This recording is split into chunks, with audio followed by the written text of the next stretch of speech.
Tonight, we're going to talk about why finding another civilization or ever being found by one may be physically impossible. Not the kind of impossible that gets solved with better technology or more time. The kind that's built into the laws this universe runs on. Because most people think the silence out there is a waiting game. That we just haven't aimed at the right star yet. That patience and better instruments will eventually change the answer. But the physics says something different. The obstacles between us and anyone else out there aren't problems waiting to be solved. They're built into the fabric of space-time itself, stacked on top of another, each one making contact less possible than the last. By the end of tonight, you're going to understand why the universe isn't hiding anyone from us, but that it was built in a way that contact between civilizations may never have been possible in the first place. Before we get started, if you love exploring the depths of space as much as we do, take a second to like the video or subscribe. It's a simple action, but it helps this channel reach more curious minds like yours. Now, let's begin. The universe is about 13.8 billion years old. The Milky Way alone contains somewhere between 200 billion and 400 billion stars. Astronomers estimate that roughly half of those stars have planetary systems. Of those planetary systems, a significant fraction contain at least one planet in what astronomers call the habitable zone, the range of distance from a star where liquid water can exist on a planet's surface.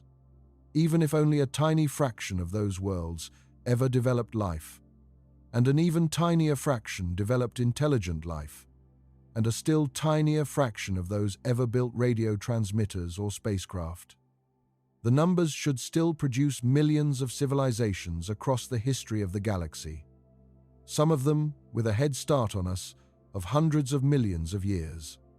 A civilization that far ahead could have crossed the entire galaxy, left signals so loud and so everywhere that silence would be impossible.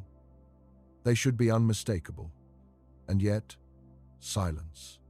No signals, no artifacts, no visitors, no footprints, nothing.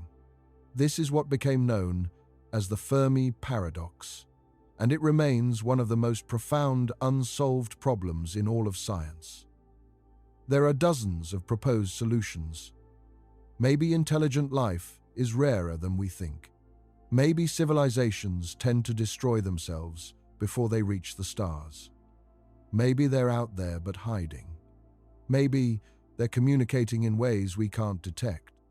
Maybe we're just not listening to the right frequencies at the right times. All of those might contribute something to the answer. But tonight, we're going to go deeper than the standard list. Because beneath the Fermi paradox, there's a more disturbing possibility that most discussions don't fully explore. The universe may not be failing to produce civilizations at the same time we exist. It may be actively structured in a way that ensures any civilizations that do arise are separated by barriers that are, for all practical purposes, permanent. Because of physics. Because of the way time, space, and energy work at the most fundamental level. The universe isn't cruel about it. It's indifferent. And that's somehow worse. Start with light speed. The speed of light in a vacuum is approximately 186,000 miles per second. That's fast in a way that's genuinely hard to absorb. In 1 second, a beam of light could travel around the Earth's equator about 7.5 times. In 8 minutes and 20 seconds, it crosses the 93 million miles between Earth and the Sun, and in approximately 4.24 years, it reaches Proxima Centauri, the nearest star to our solar system. Now, here's the problem. The speed of light isn't just the fastest thing that currently exists. It's the fastest thing that can exist. under the laws of physics as we understand them.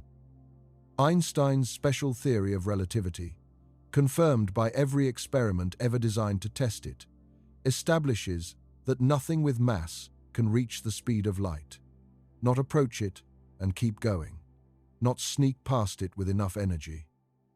The closer you get to light speed, the more energy you need to go faster, and that energy requirement doesn't rise steeply. It rises asymptotically, toward infinity. At 90% of light speed, your effective mass has more than doubled from the perspective of anyone watching you. At 99%, it's multiplied by more than 7. At 99.9%, it's multiplied by more than 22. At 99.999%, it's almost 224 times your rest mass. To actually reach the speed of light, you would need infinite energy. The universe contains a finite amount of energy. So the speed of light is not just a practical barrier. It's a hard limit baked into the structure of reality. This means that even if we somehow built a spacecraft tomorrow that could travel at 90% of the speed of light, something no engineering we can currently conceive of could achieve it, would still take us 4.7 years to reach the nearest star. And that's the nearest star, not the nearest interesting star, not the nearest planet confirmed to have an oxygen atmosphere. Just the nearest point of light you can see on a clear night that isn't our own sun. The galaxy is 100,000 light-years across. At 90% of the speed of light, crossing it would take about 111,000 years. There are 2 trillion galaxies in the observable universe. The nearest major galaxy beyond our own, the Andromeda Galaxy, sits 2.5 million light-years away. Light itself needs 2.5 million years to make that crossing. There is no shortcut. There is no tunnel through. The speed of light is not a ceiling to be broken through with better engineering. It is the shape of the universe. It's the rate at which information propagates through the fabric of space-time. And once you truly accept that, the silence of the cosmos stops being puzzling. It starts looking inevitable. But light speed is just the beginning of the problem. Because even if we accepted that communication at light speed was the only option, that would still mean something remarkable could be possible in principle. You could send a signal, a laser pulse, a focused radio beam, something that travels at light speed and carries information. You couldn't have a conversation in real time across interstellar distances, but you could at least shout into the dark and hope someone hears the echo eventually. We've been doing that since the early 20th century, unintentionally. Radio waves from our first television broadcasts have been expanding outward from Earth at the speed of light since the 1920s and 1930s. They've now traveled roughly 90 to 100 light-years from Earth, spreading, in all directions, an expanding sphere of unintentional noise. That sounds like a significant bubble advertising our existence. Except it isn't. The signal strength of any electromagnetic transmission drops with the square of the distance. Double the distance, the signal is 4 times weaker. Triple it, 9 times weaker. 10 times the distance, 100 times weaker. By the time those signals have traveled even a few light years, they're so attenuated that they fall below the background noise of the cosmos. A civilization 100 light years away, with the most sensitive radio telescopes we can imagine, would not be able to distinguish the signal of a commercial television broadcast from the background hiss of the universe. Our radio bubble is, in practical terms, transparent. We have been shouting into a noise floor that swallows our voice completely. And we have to assume any other civilization faces the same fundamental physics. Their broadcasts are also being swallowed. This creates a quiet so deep, it's almost indistinguishable from absolute solitude. The universe communicates at light speed, and even light speed isn't fast enough to make a bubble. 100 light years across feel like anything other than a whisper drowning in static. The physics doesn't care about intent. A civilization broadcasting at full power and a civilization that never existed look essentially identical from far enough away. That's a deeply strange property of the cosmos to sit with for a moment. Effort and absence produce the same observable result across interstellar distances. Now, think about time. Not the distances between civilizations in space, but the distances between them in time. The universe is 13.8 billion years old. Earth is 4.5 billion years old. Modern humans have existed for something like 300,000 years. We've had radio technology for about 130 years. We've had spaceflight for roughly 70 years. The entire technological window of human civilization, the period during which we could, in principle, make or receive a radio signal, is about 130 years long. 130 years, against a 13.5 billion-year-old universe. Now, think about what that means on a cosmic timescale.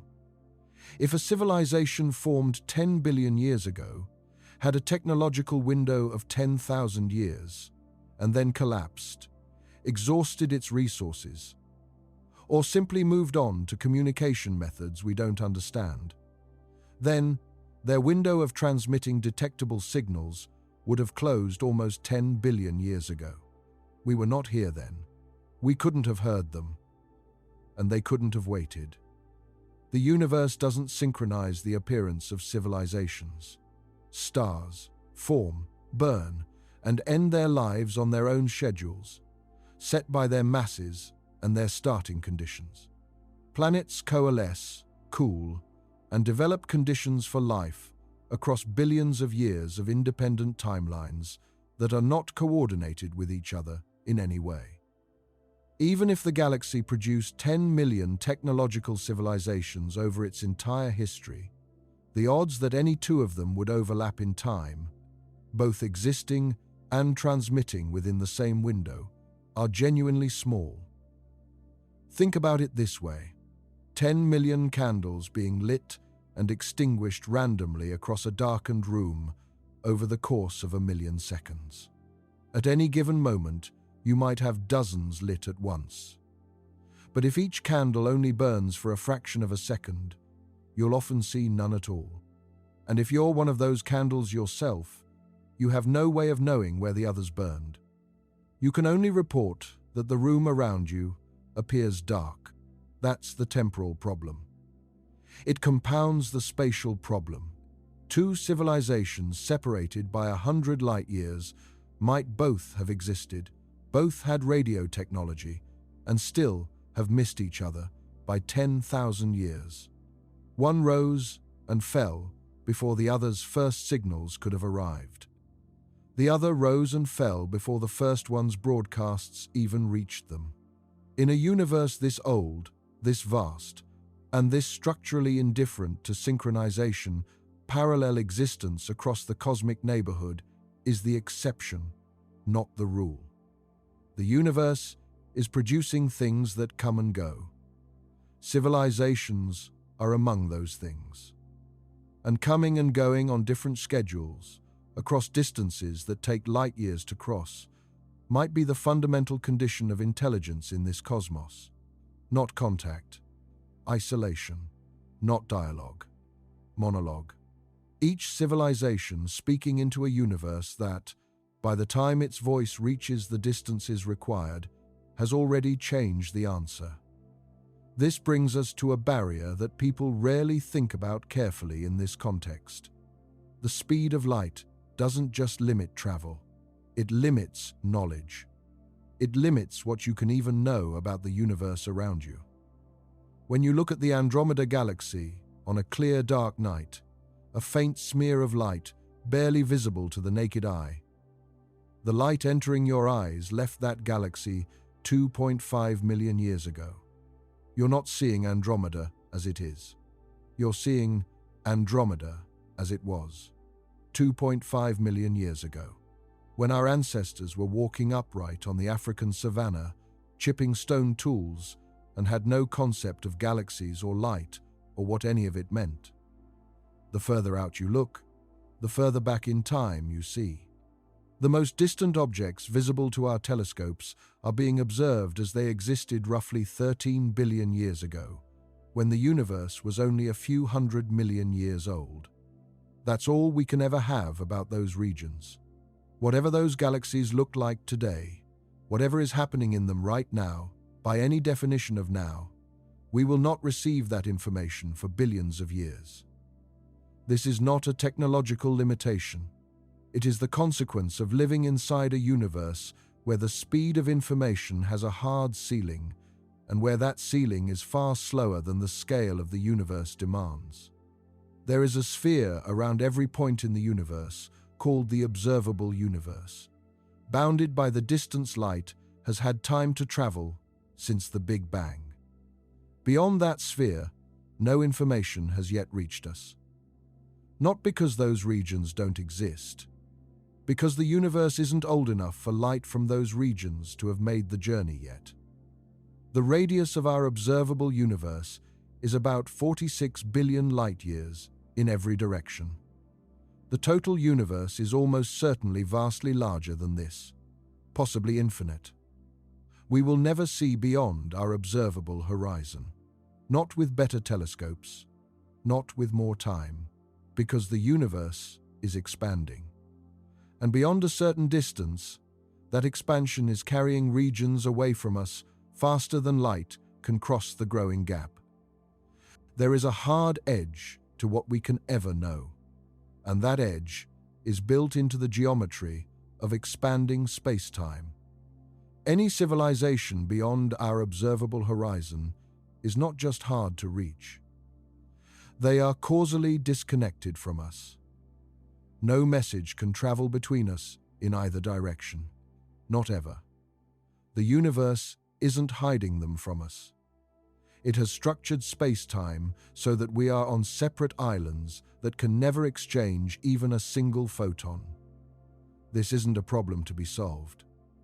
It's a property of the cosmos, a property that creates isolated pockets of knowable reality, separated by stretches of space-time that are causally sealed off from each other by the expansion itself. The universe manufactures isolation at the largest scales, and below those scales, it constructs it layer by layer. But stay within the observable universe. Set aside the civilizations beyond our cosmic horizon. Even within the portion of the universe, we can, in principle, observe. The barriers compound in layers, each one building on the last. The size of the galaxy itself is a barrier most people underestimate. The Milky Way is approximately 100,000 light-years in diameter. It contains between 200 billion and 400 billion stars. Within it, astronomers have identified what they call the galactic habitable zone, a ring-shaped region of the galaxy where conditions are most favorable for the development of complex life. The distribution of potentially life-bearing worlds is not uniform. The galactic center, for all its concentration of stars, is actually hostile territory. Sagittarius A, the supermassive black hole at the core of the Milky Way, has a mass of about 4 million suns.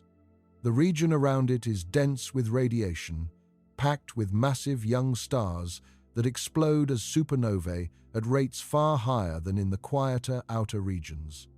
High-energy gamma-ray bursts, intense X-ray radiation from active processes near the central black hole. The center of the galaxy is not where you want a planet if you're trying to develop billions of years of stable surface conditions for complex life. The outer edges of the galaxy also present problems. Fewer heavy elements, because stars of the kind that produce the carbon, oxygen, iron, and silicon needed to build rocky planets. And complex chemistry became more common over time, as previous stellar generations processed hydrogen and helium into heavier elements and then distributed those elements through supernovae. The most element-rich environments, the ones most favorable to planet formation and complex chemistry, tend to be in an intermediate ring between the radiation-drenched core and the element-poor outskirts. Our own Sun sits at about 26,000 light-years from the galactic center, a reasonable address as galactic real estate goes. But even within the galactic habitable zone, the distances are immense. Two civilizations in the same favorable region could easily be separated by 10,000 light-years. A signal between them takes 10,000 years to arrive. By the time it does, the civilization that sent it may have had a different form of government, a different biology, or no government and no biology at all. The galaxy is big enough to contain millions of civilizations that are effectively isolated from each other simply by distance. Even if every one of them is broadcasting at full power, continuously, for thousands of years. Full power and full commitment get you nothing when the medium between sender and receiver erases the signal before it arrives with any useful strength. Now consider something about the night sky that we almost never discuss. The stars you see from Earth are not a uniform sample of the galaxy. They're the stars within a few thousand light-years of us, at most. The vast majority of the Milky Way's stars are hidden behind clouds of interstellar gas and dust. The galactic center itself is completely invisible to the naked eye in optical wavelengths. We had to build radio telescopes and infrared observatories before we could even see what was happening in the inner galaxy. Sagittarius A, the supermassive black hole at the center of our galaxy, was confirmed as a black hole only because we could observe it in radio and infrared wavelengths that pierce the obscuring dust. In visible light, it's hidden. The same clouds of gas and dust that obscure our view also scatter and absorb signals traveling through them. A radio signal originating somewhere in the dense star-forming regions of the inner galaxy and trying to reach a planet on the far side would lose enormous amounts of its intensity passing through those clouds. The galaxy is not a transparent medium. It's a complex, structured environment full of material that scatters, absorbs, and distorts electromagnetic signals at different rates depending on frequency, direction, and the specific distribution of material along any given line of sight. This matters for any systematic search for signals from other civilizations in a direct way. Our searches have necessarily been shallow. We've looked at specific regions, at specific frequencies, for limited durations. The number of stars we've meaningfully examined for signals of the types we're looking for is a tiny fraction of the stars in the galaxy. Even the most comprehensive programs to date have covered only a small slice of the available parameter space. Different frequency bands, different signal types, different sky directions, different durations, different polarizations. We haven't listened to the galaxy.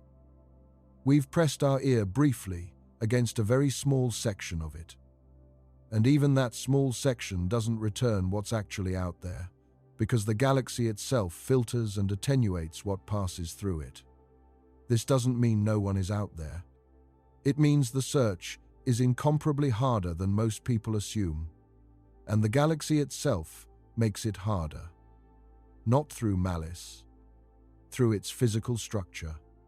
Dense clouds between us and anyone who might be transmitting. Distances that smear signals below the noise floor. A geometry that puts potential civilizations in corners of the galaxy we've barely begun to examine. we are conducting something genuinely heroic in scope. And we haven't found anything. Both of those things are true simultaneously, and they're not contradictory. They're the honest description of where we are. There's a concept in the study of cosmic origins that becomes directly relevant here.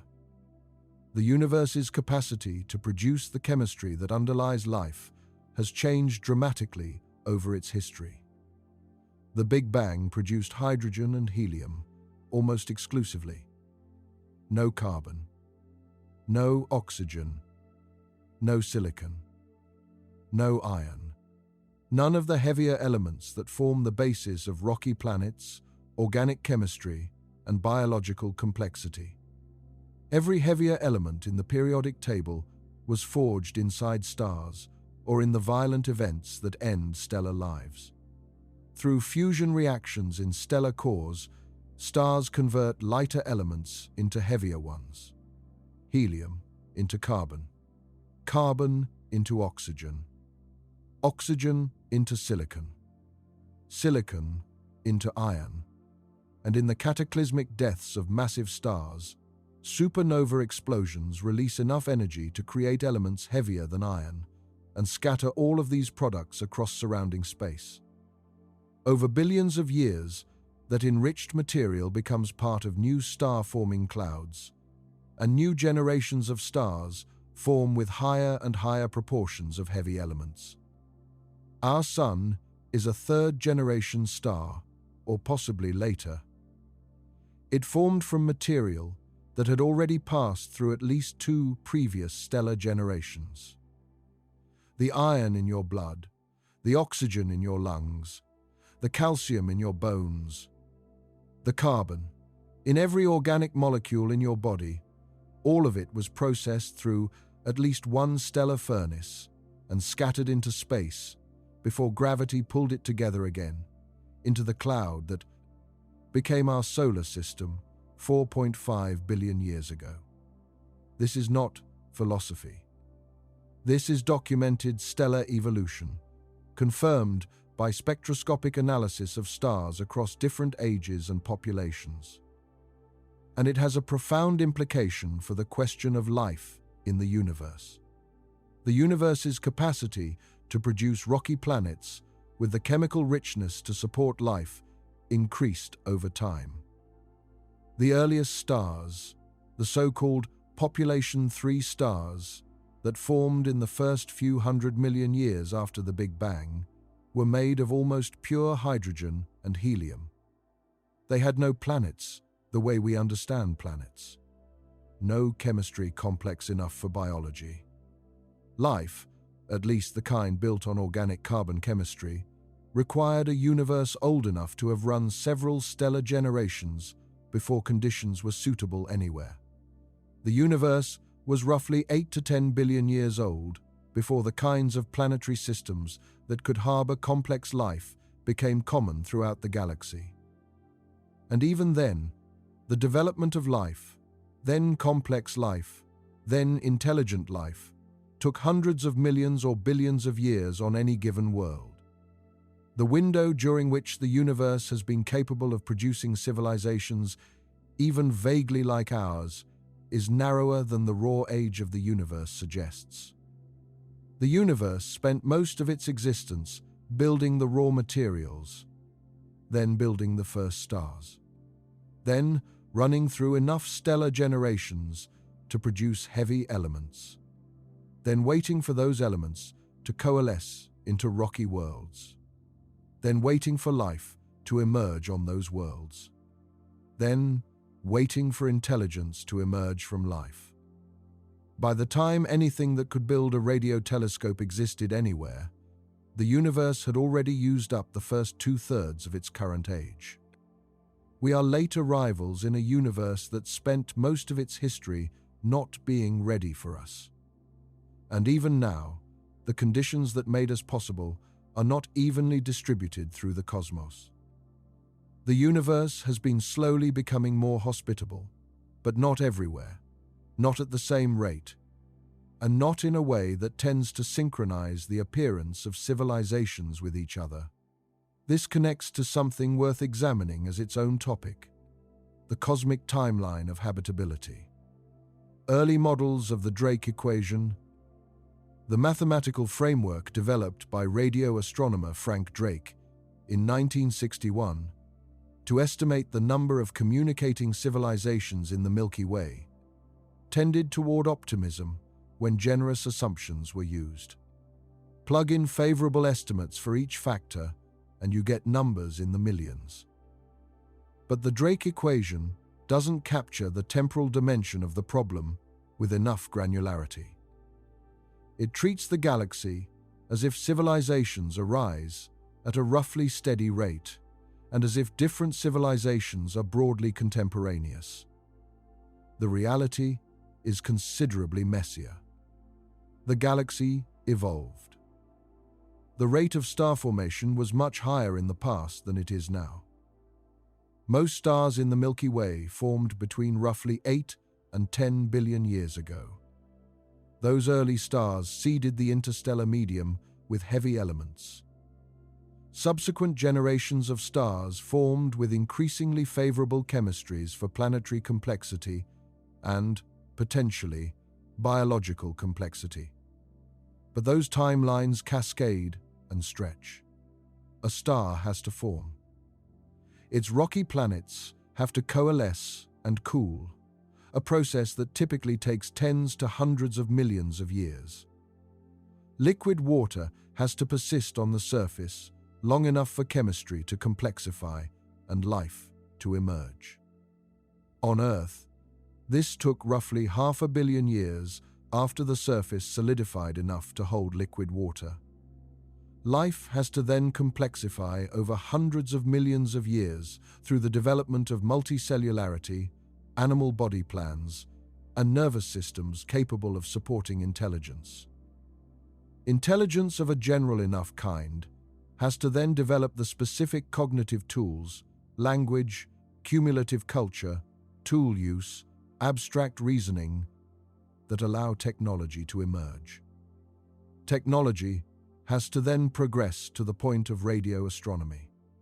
On Earth, from the first single-celled organisms to Fermi's lunchtime question, that chain took roughly 3.8 billion years. Then that civilization has to be in its transmitting phase at the same time as another civilization that also managed to navigate all of those steps and also happened to be within communicating range. Not just existing, transmitting, in a detectable way. Simultaneously, nearby enough for the signal to arrive above the noise floor. The number of civilizations that satisfy all of those conditions simultaneously within the same region of the galaxy at the same cosmological moment may be extraordinarily small. Not because life is rare in an absolute sense, but because the timing requirements are extremely constraining. You could have a galaxy that produced billions of civilizations over its history, each one thriving for thousands or millions of years, and still have long stretches of cosmic time during which no two are simultaneously active, close enough, and detectable to each other. The statistics aren't just against us. The statistics are actively manufactured by the way the universe assembles itself over time. Zoom out, now, beyond the Milky Way. The observable universe contains roughly 2 trillion galaxies. If the Milky Way alone might host millions of civilizations at various points in its history, then across 2 trillion galaxies, the numbers seem to explode into incomprehensibility. There should be something out there producing detectable signals. But here's the problem. Almost none of those galaxies are within any meaningful communication range. The nearest major galaxy, Andromeda, is 2.5 million light-years away. Any signal from Andromeda that we could detect today left that galaxy 2.5 million years ago. Whatever civilization might have sent it existed 2.5 million years ago and is either a completely different entity today or simply gone. The Virgo cluster of galaxies, which contains over 1,300 galaxies and forms the heart of the larger Virgo supercluster to which the Milky Way belongs, sits about 54 million light-years from Earth. Any signal from civilizations in those galaxies that we could detect today was sent 54 million years ago. 54 million years ago on Earth, the dinosaurs were already gone, and the earliest primates were just beginning to appear among the small mammals diversifying across the planet. The world those signals would describe is a world without humans, without our ancestors as we'd recognize them, without anything that ever looked up and wondered. Signals we could detect from Virgo cluster civilizations would describe a cosmos almost unimaginably distant from our own moment.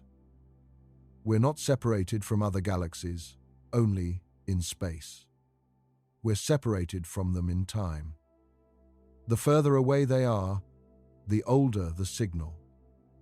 The universe's finite speed of light means that the scale at which other galactic civilizations could plausibly communicate with us in any meaningful, responsive sense is essentially zero. Even within the local group, the gravitationally bound collection of galaxies that includes the Milky Way and Andromeda and about 80 smaller companion galaxies, the nearest substantial neighbors are hundreds of thousands of light-years away. Intergalactic contact is not a hard problem waiting to be solved by better technology. It's a structural impossibility enforced by the combination of distance and light speed and the age of the universe. There's another barrier that doesn't get enough attention when people discuss the silence: the expansion of the universe.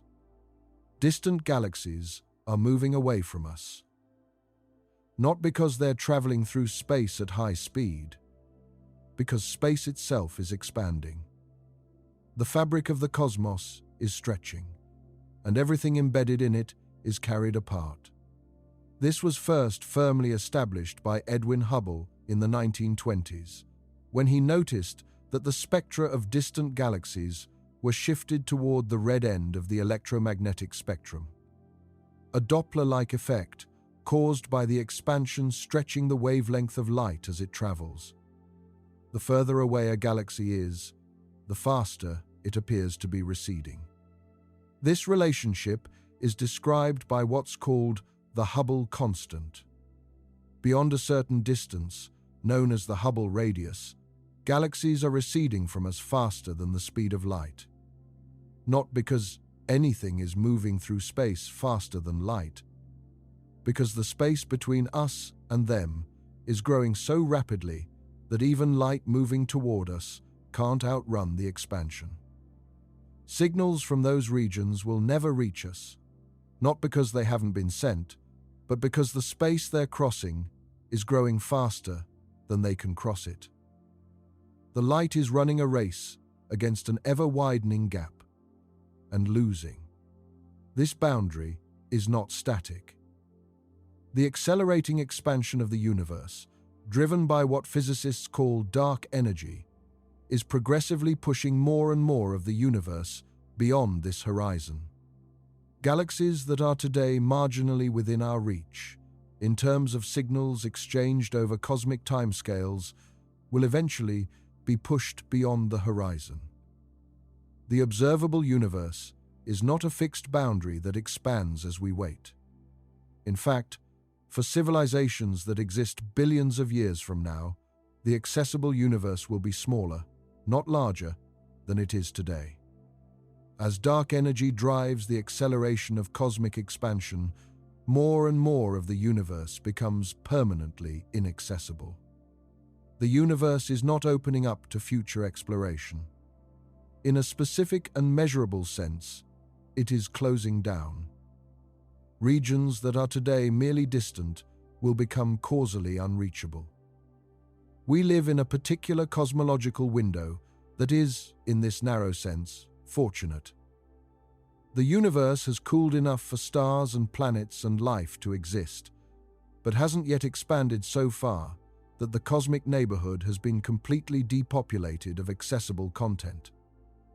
And even in this privileged window, the accessible portion is nearly entirely empty from the perspective of finding anyone to communicate with.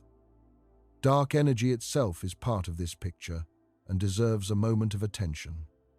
Dark energy constitutes roughly 68% of the total energy content of the universe.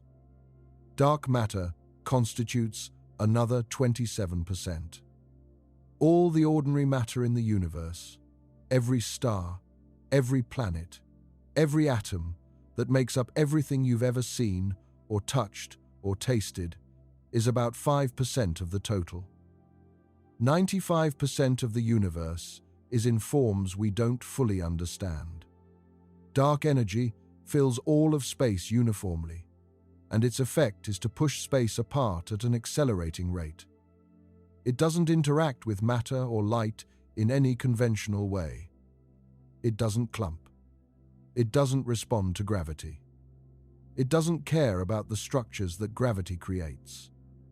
It simply permeates everything and drives the expansion indifferently, continuously, at a rate that grows as the universe grows. The implications for contact between civilizations are direct. The universe's dominant component, by energy content, is something that actively works against the proximity of structures over time. It's not conspiratorial. It's thermodynamic. Expansion reduces density. Reduces density of matter. Reduces density of signals. Makes the background colder and quieter over time. The universe is in a long process of dispersal, spreading its contents thinner and thinner across an ever-growing volume.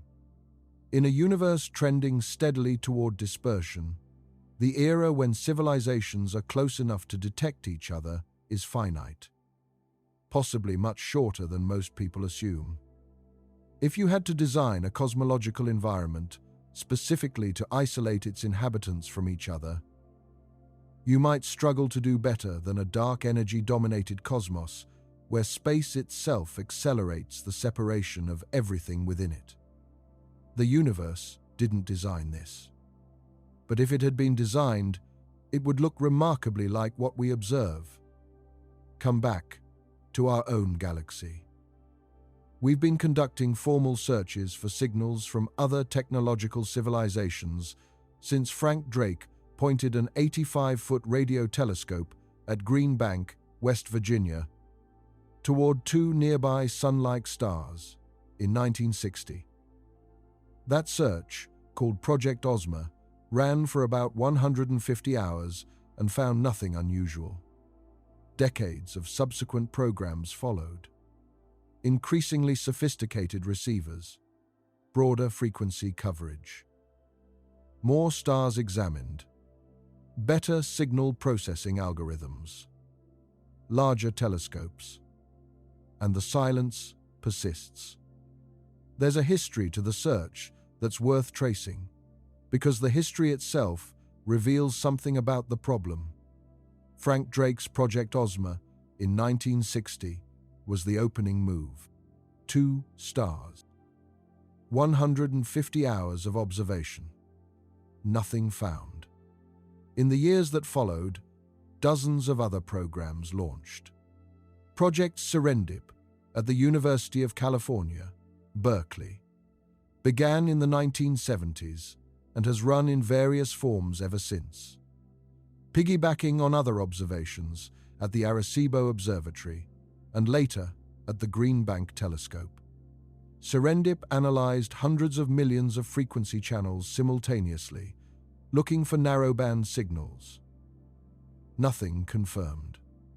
The META program, Megachannel Extraterrestrial Assay, was run by the Planetary Society in the 1980s, scanning over 8 million channels. Nothing confirmed. Beta, the Billion-Channel Extraterrestrial Assay, expanded the search to 1 billion channels in the 1990s. Nothing confirmed. NASA's SETI program, before it was defunded by Congress in 1993, had planned to be the most sophisticated search ever conducted. It was cancelled after 1 year. The SETI Institute picked up the work with private funding under Project Phoenix, targeting about 800 nearby Sun-like stars between 1995 and 2004. Nothing confirmed. The Allen Telescope Array, funded partially by Microsoft co-founder Paul Allen, was designed specifically for SETI and began operations around 2007.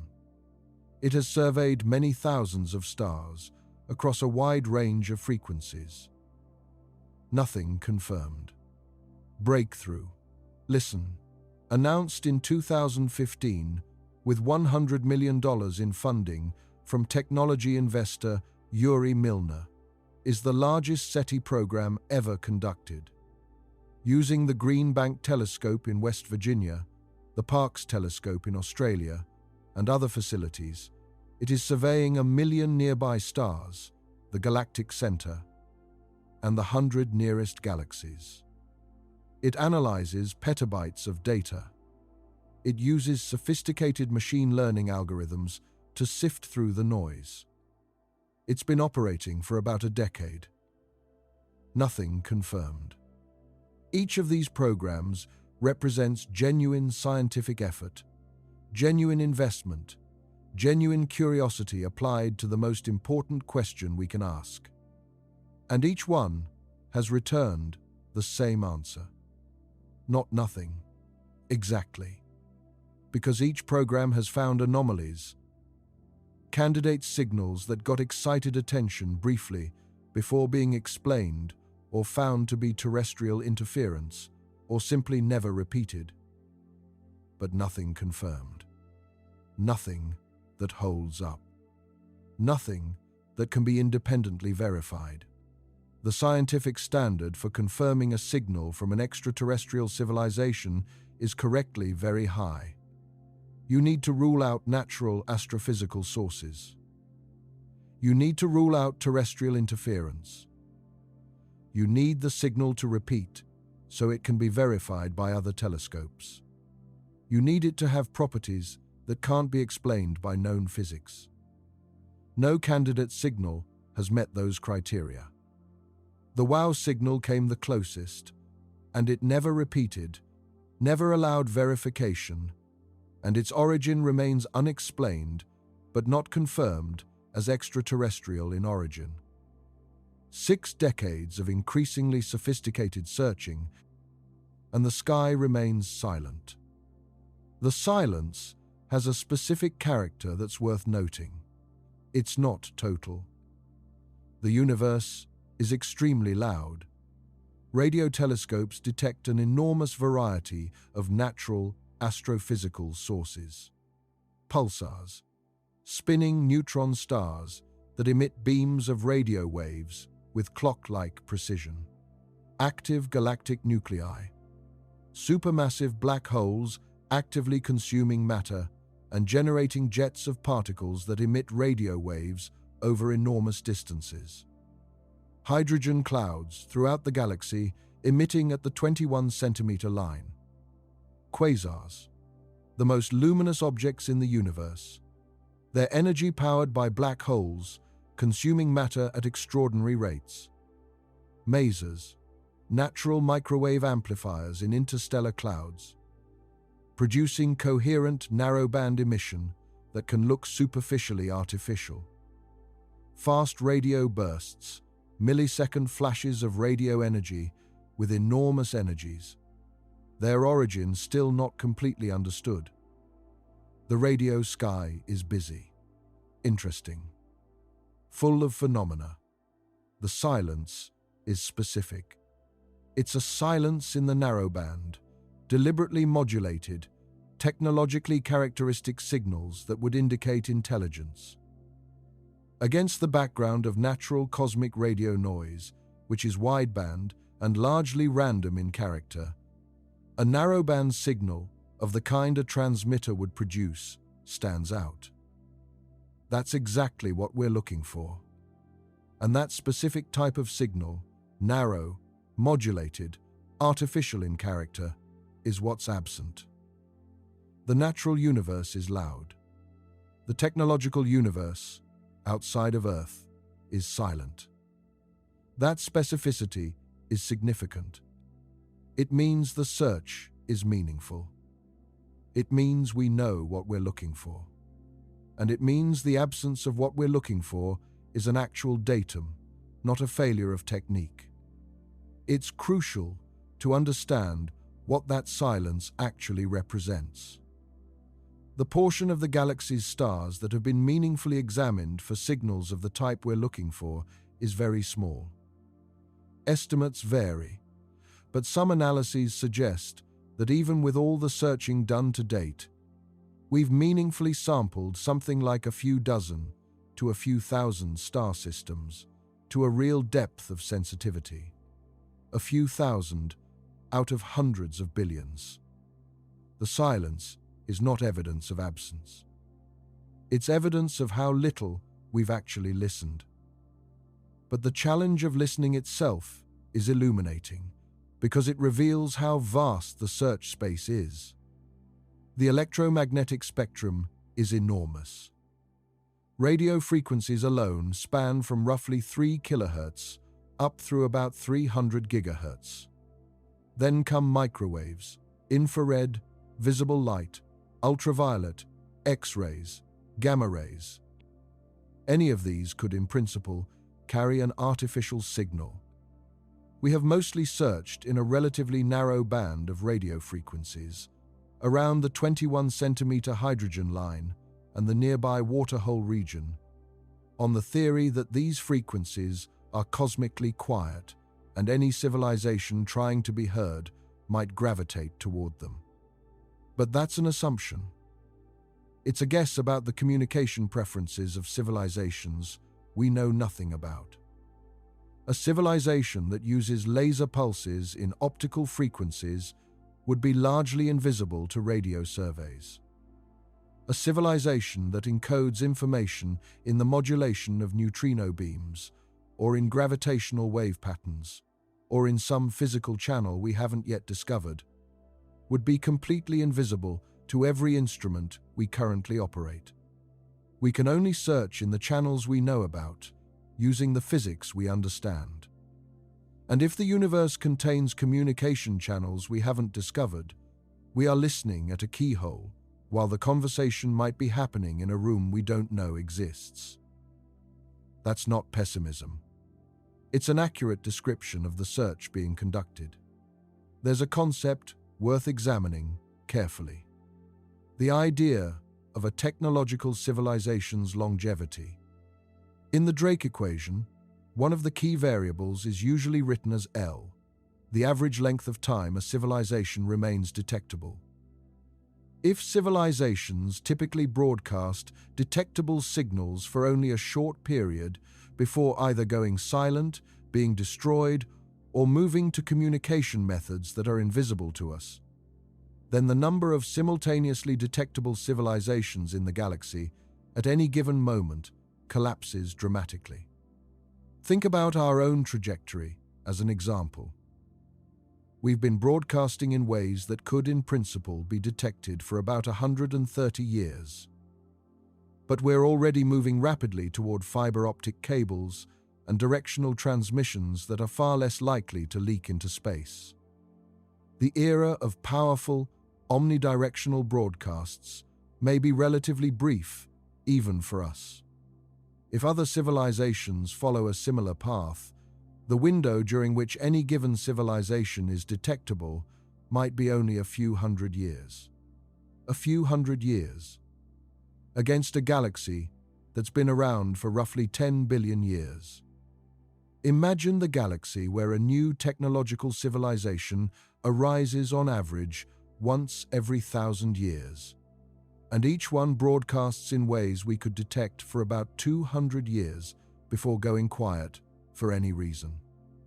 The number of currently broadcasting civilizations in our galaxy at any given moment might be in the hundreds at most. A few hundred.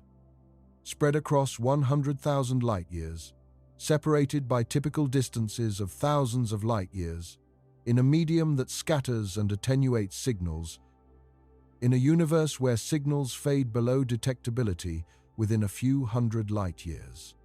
We would likely never hear each other. Not because we aren't there, not because we aren't broadcasting, because the geometry of the situation, the distances, the attenuation, the finite listening windows, the finite broadcasting windows, all combine into a structure that makes even a galaxy teeming with life feel empty from the inside. This is what makes the Fermi paradox different from other unsolved problems in science. It's not just that we don't know the answer. It's that the structure of the universe seems to make the answer permanently inaccessible from inside any single point within it. You can't know whether anyone else is out there by looking, because the universe is too large and too old, and the signals are too faint and too distorted, and the timing is too improbable for a definitive census. The universe gives us silence, but it refuses to tell us whether the silence means we're alone or simply isolated. And those two things, from inside the silence, feel identical. Think about what radio communication actually looks like to someone at a distance. Earth has been producing radio signals for about 130 years. In that time, our electromagnetic bubble has expanded to cover a sphere roughly 260 light-years in diameter. The Milky Way is 100,000 light-years across. Our bubble of detectable signals covers about 0.25% of the galaxy's diameter, and that's assuming the signals remain detectable at those distances, which they don't. The power falls with the inverse square of distance. By the time our radio noise reaches even the nearest stars, it's buried under the cosmic microwave background, the sun's own radio emission, and the general noise floor of the interstellar medium. Dedicated high-power transmissions are different in kind from ordinary broadcast noise.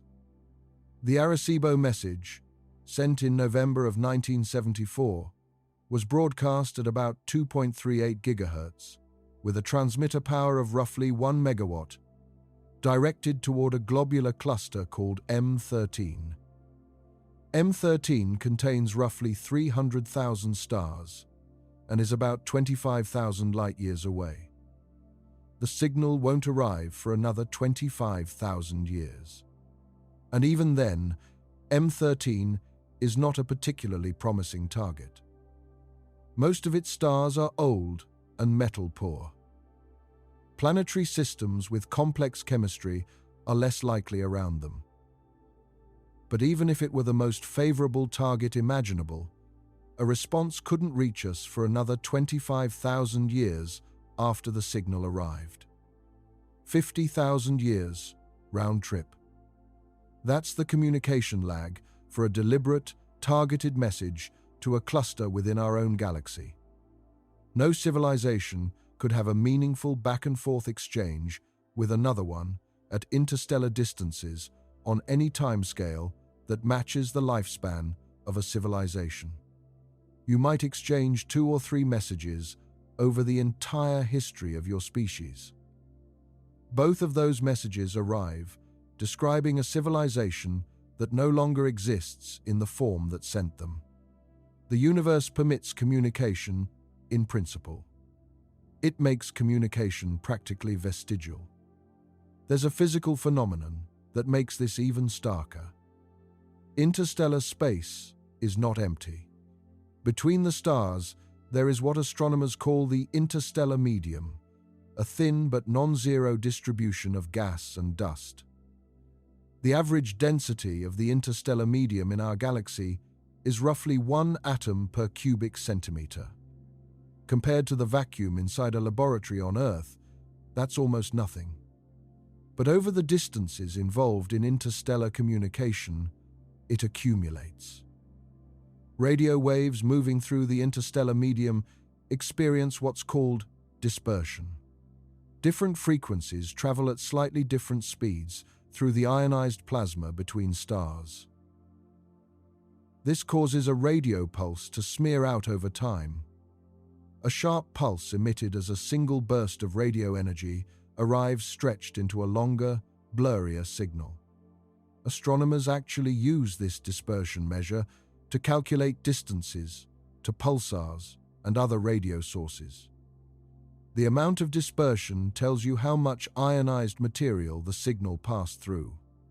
For any search for alien signals, dispersion means that a brief alien signal might arrive, stretched and distorted.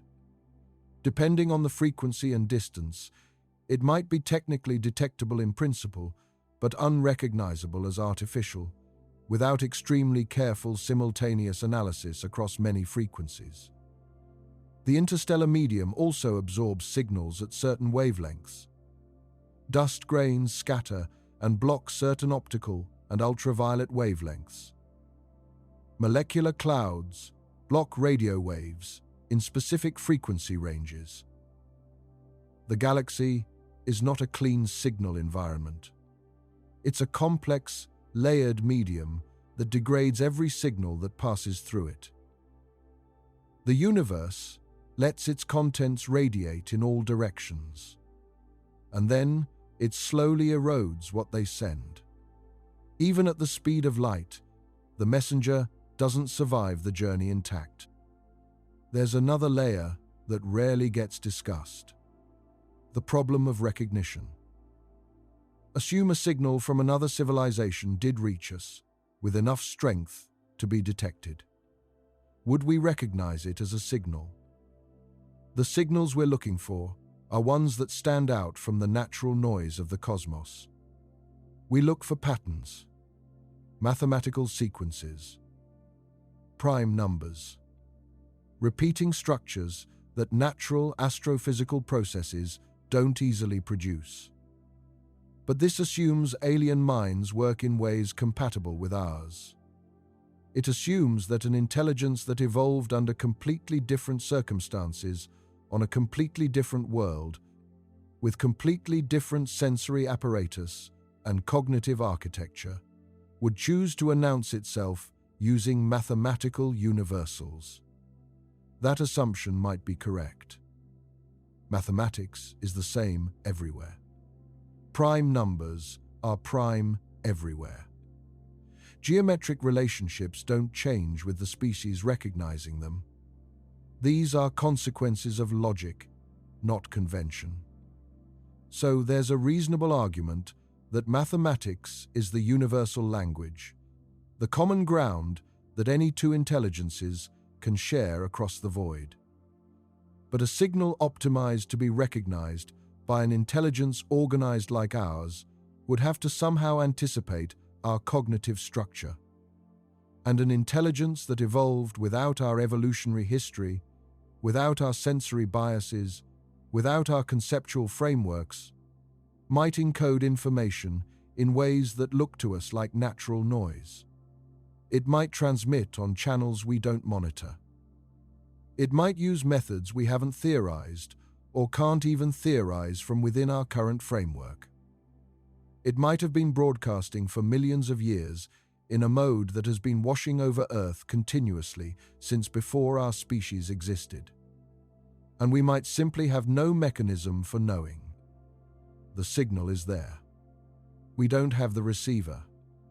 Not because we haven't built one, because we don't know what we'd be building. This is the recognition problem. Even if we're embedded in a field of alien communication, we might not know it. The universe has no obligation to make itself legible to us, and neither do its other inhabitants. At this point, it's worth examining one of the more appealing proposed solutions to the Fermi paradox: the zoo hypothesis. The idea that advanced civilizations know we're here and have made a deliberate collective choice not to contact us, either to observe us without interference, to wait until we reach a certain level of development, or because of some galactic compact to leave young civilizations undisturbed. it sounds almost plausible. It would explain the silence. A universe full of civilizations, all of them quietly watching, none of them speaking. But it has a critical structural problem. It requires every capable civilization in the galaxy to agree to the same policy. Every one, without exception. In human history, we've never achieved universal agreement on anything, even within a single country, for more than a few decades. If there were 100 civilizations in the galaxy capable of contacting us, and 99 of them had agreed to some form of protocol prohibiting interaction with young civilizations, you would only need one to break the agreement.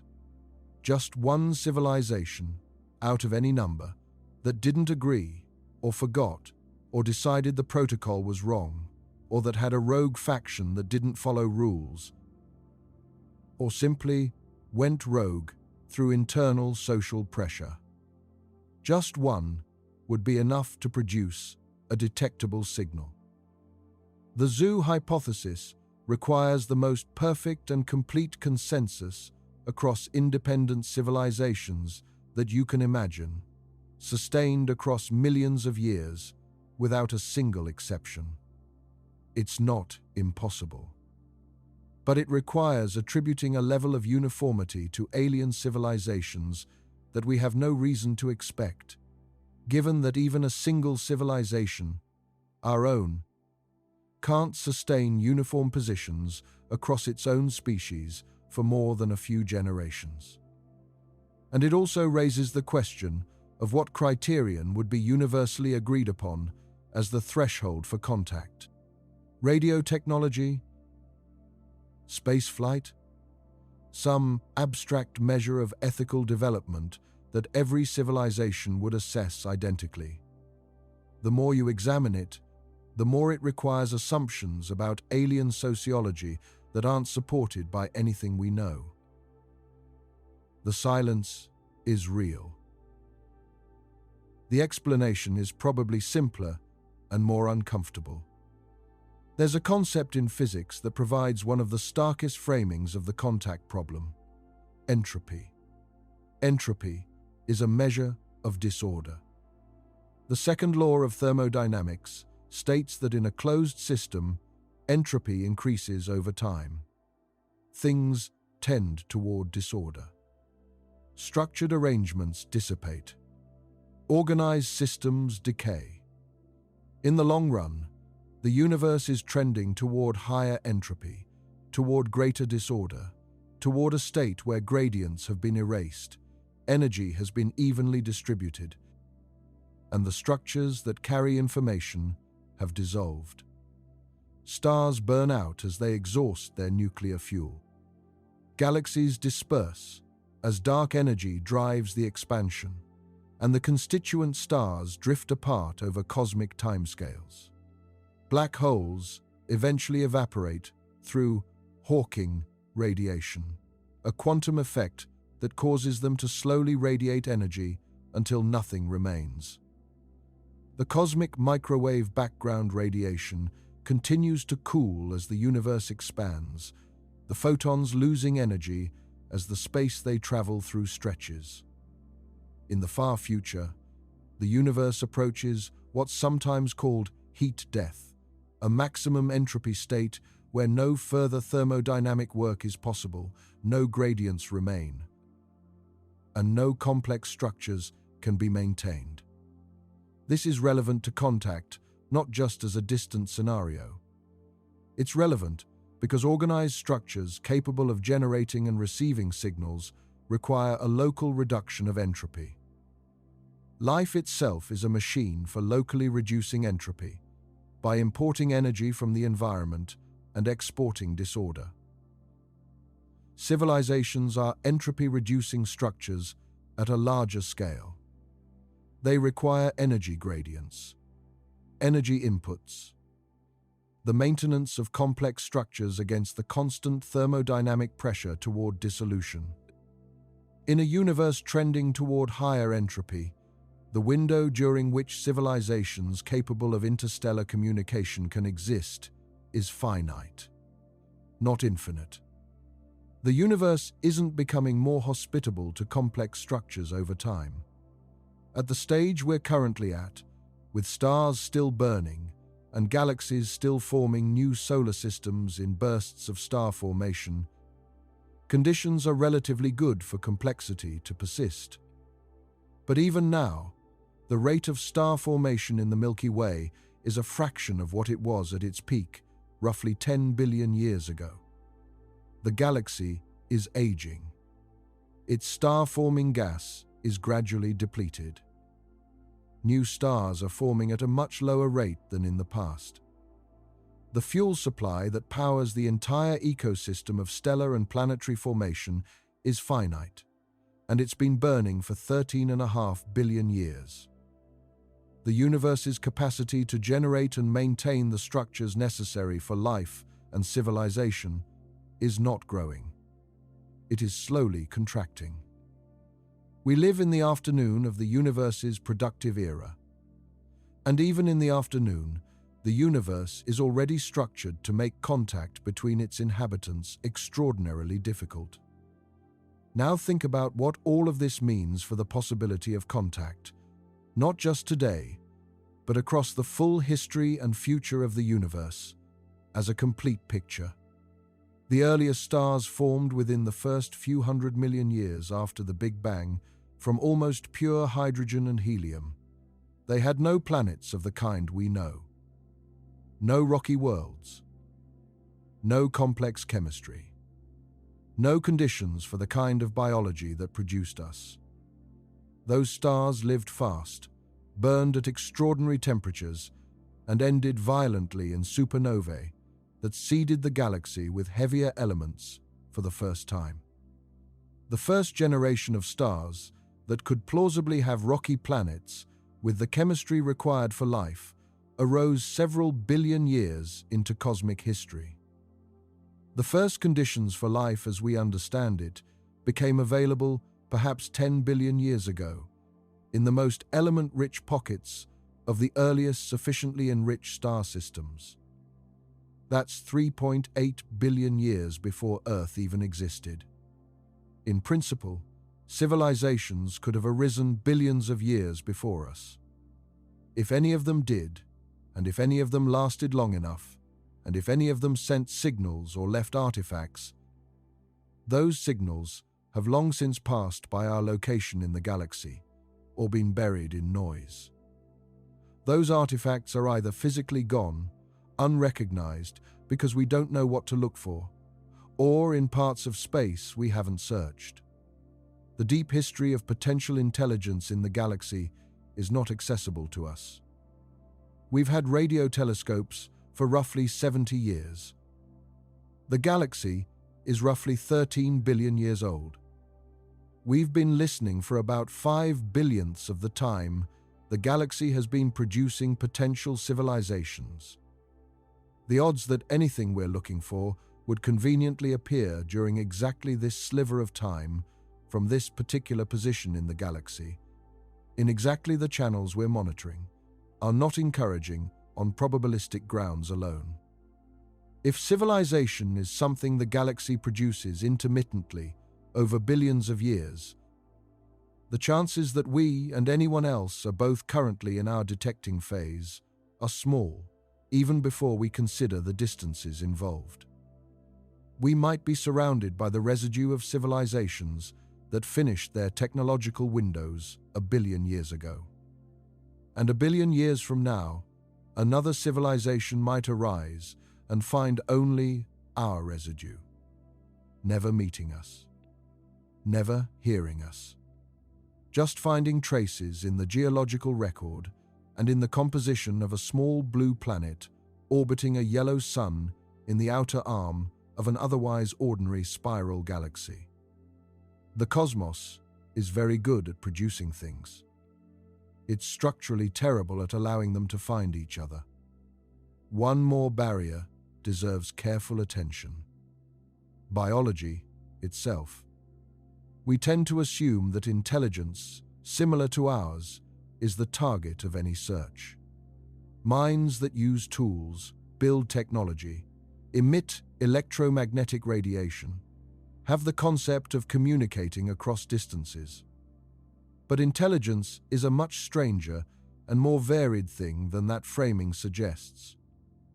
Life on Earth took roughly 4 billion years to develop, from its earliest single-celled forms to the organisms capable of building radio telescopes. And in that 4 billion years, intelligence of the kind we call technological emerged exactly once. Not in the dinosaurs, who ruled the Earth for roughly 170 million years with extraordinary success. Not in the vast variety of complex marine animals that arose and went extinct across hundreds of millions of years of Cambrian and post-Cambrian evolution. Not in the sophisticated social insects whose collective behaviors produce astonishing results. Not in the cetaceans whose brains rival ours in some measures of complexity. Not in the cephalopods whose problem-solving abilities and behavioral flexibility continually surprise researchers. Exactly once, in one lineage of primate, in the last few 100,000 years, the development of the specific kind of intelligence that leads to radio telescopes and spacecraft is not an inevitable endpoint of evolution. Evolution doesn't have goals. It doesn't march toward greater complexity or toward any particular outcome. It produces whatever works well enough to reproduce in a given environment at a given time. Intelligence is metabolically expensive. The human brain uses roughly 20% of the body's total energy intake, despite being only about 2% of its mass. For a body that weight, that's an extreme investment. The conditions under which high-energy brains provide enough reproductive advantage to be strongly selected for are specific, contingent, and possibly rare. Even on Earth, the particular path that led to technological civilization passed through an extraordinarily narrow sequence of contingencies. Certain asteroid impacts that cleared ecological niches for mammals after the end Cretaceous extinction. Certain climate shifts that pressured early hominids onto open savannas and rewarded upright posture, freeing hands for tool use. Certain geographic configurations that promoted cultural exchange between distinct populations. Certain ecological pressures that pushed a particular lineage of primate towards social cognition, language, and cumulative culture. Change any of them, and the outcome changes. Maybe complex life arises on other worlds, but never develops the specific kind of intelligence that produces technology. Maybe the vast majority of biospheres, if they exist, are permanently occupied by organisms that are sophisticated, complex, and intelligent in their own right, but who never build a radio telescope, who exist in forms so different from our conception of civilization that we wouldn't recognize them as what we're looking for, even if we studied them directly. The universe might be full of life, and still be empty of the kind of life that builds things we can detect from a distance. That's a genuinely uncomfortable possibility, because it doesn't respond to anything we can fix. You can't build a better radio telescope to detect civilizations that don't build radio telescopes. There is a framework that tries to grapple with all of these factors collectively.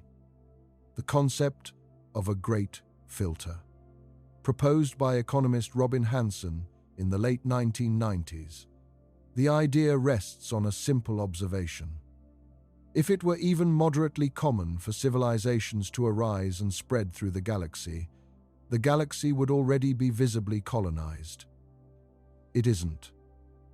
Therefore, something must filter out almost all potential candidates at some point in the journey, from simple chemistry to interstellar civilization. The question is where the filter is. It might already be behind us. Maybe the formation of eukaryotic cells, the cells with a nucleus that form the basis of all complex life on Earth, is extraordinarily rare. It took roughly 2 billion years for life on Earth to make that jump from prokaryotes to eukaryotes. 2 billion years of microbial existence before the first cell with a nucleus appeared.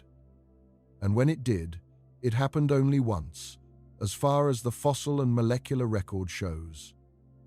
All eukaryotic life on Earth appears to descend from a single event. If that step is the filter, then complex life of any kind is vanishingly rare. Maybe multicellular organisms are the filter. The jump from single cells to coordinated multicellular organisms happened several times independently on Earth. But it's not clear how probable it is on other worlds with different chemistries, different energy sources, different evolutionary histories. Maybe the development of animal-level intelligence is the filter. Or maybe it's something else entirely. Some specific, neurological, or ecological prerequisite for technological civilization that we haven't even identified as significant because we only have one example to study, one data point, one lineage, one outcome. We can't do statistics with a sample size of one. If the filter is behind us, we are on the far side of the most improbable event in the history of our lineage. We got through. We're the exception. The silence around us is the sound of most potential civilizations never getting this far. That's uncomfortable in its own way. Being exceptional carries a kind of loneliness. But the alternative is worse. If the filter is ahead of us, if every civilization that reaches our stage of development eventually fails at the same subsequent step, then the silence is not the silence of absence. It's the silence of aftermath. Every sophisticated civilization we might find evidence of turns out to be gone. Every radio signal we might detect would be ancient history by the time it arrives. Every artifact we might find would be ruins. The filter would be in our future, and the silence would be a warning we can't quite hear clearly from civilizations that no longer exist to tell us what they encountered. There is no way to know from inside the silence which version is true. If the filter is behind us, we're lucky and rare. If it's ahead, we're approaching something we don't understand. The universe gives us no external reference point for which it is. That information is not available at light speed, or at any speed. There's another dimension to the silence that connects all of these barriers together. The concept of the cosmic habitable epoch. Astronomers and astrobiologists have begun thinking carefully about not just where in the galaxy life might be possible, but when. The universe was not always hospitable to complex chemistry. It will not always be. There is a window, and we are in it. In the very early universe, the first few 100 million years after the Big Bang, the cosmos was too hot, too energetic, and too chemically simple for anything like life. There were no heavy elements. There were no rocky planets. There was no time for the billions of years of geological and biological evolution that complex life seems to require. The first stars formed, burned fast, and ended in supernovae that began the slow enrichment of the interstellar medium. The first stars that could have had rocky planets in habitable zones formed perhaps 9 to 10 billion years ago. If life developed on any of those worlds, it would have had a head start of 5 billion years on us. 5 billion years. That's longer than the entire current age of Earth. Whatever those civilizations became in 5 billion years is, from our perspective, completely unimaginable. We've had roughly 100 years of technological civilization. A civilization 5 billion years older would be to us what we are to single-celled organisms that lived when Earth first cooled. Not just more advanced. Categorically different in a way that makes even the concept of comparison meaningless. And yet, silence. The silence from those early potential civilizations is its own kind of evidence. Either they never arose, or they arose and failed, or they arose, thrived, and then transitioned into something so far beyond our current conception of civilization that they left no trace we know how to look for. Or they left traces we haven't recognized. Or the conditions for life were present, but life didn't develop on those early worlds. The chemistry wasn't right, despite the elements being present. Every one of these possibilities says something different about our own situation and our own future. And the silence gives us no way to choose between them. The upper boundary of the cosmic habitable epoch is also worth thinking about. Stars, like our Sun, have lifetimes of roughly 10 billion years. The Sun is about 4.6 billion years old, so it has perhaps 5 billion years remaining before it expands into a red giant and renders Earth uninhabitable. But stars smaller than the Sun, called red dwarfs, can burn for tens of billions or even hundreds of billions of years. There are far more red dwarf stars than Sun-like stars. Red dwarfs make up roughly 70 to 80% of all stars in the Milky Way. If life can develop around red dwarf stars, the cosmic habitable epoch extends far into the future. Life could potentially be flourishing in the galaxy long after the last sun-like stars have burned out. Trillions of years from now. This sounds optimistic. But red dwarf stars also present serious challenges for life. They're prone to powerful stellar flares that could strip away planetary atmospheres. Planets in their habitable zones are likely tidally locked, with one face permanently toward the star and one permanently away, creating extreme temperature gradients. The habitability of planets around red dwarfs is an active area of research, and the jury is genuinely still out. But if red dwarf planets can support life, then the true peak of life in the universe may be billions or even trillions of years in our future. And from that future perspective, we are extraordinarily early. We arose in the relatively brief stellar generation of sun-like stars before the later flowering of life around the longer-lived red dwarfs. We are early adopters, not late arrivals. And early adopters in a universe that hasn't yet reached its peak capacity for life might find themselves in a cosmos that appears almost empty. Not because it's empty, but because it hasn't filled up yet. The silence might not be the silence of absence. It might be the silence of very early morning, before the rest of the universe has woken up. That's an extraordinary idea. And there's no way to test it on any timescale meaningful to human civilization. There's something specific about the way we search for signals that deserves attention. Our radio and optical searches assume that an alien civilization is deliberately trying to communicate, that they have pointed a transmitter at us or in our general direction and sent something intended to be received. But there's a different mode of detection that doesn't depend on intent. Leakage radiation.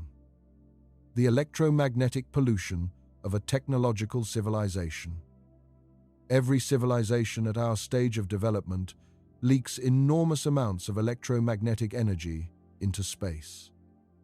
Not because we're trying to communicate, because our technologies radiate as a side effect of how they work.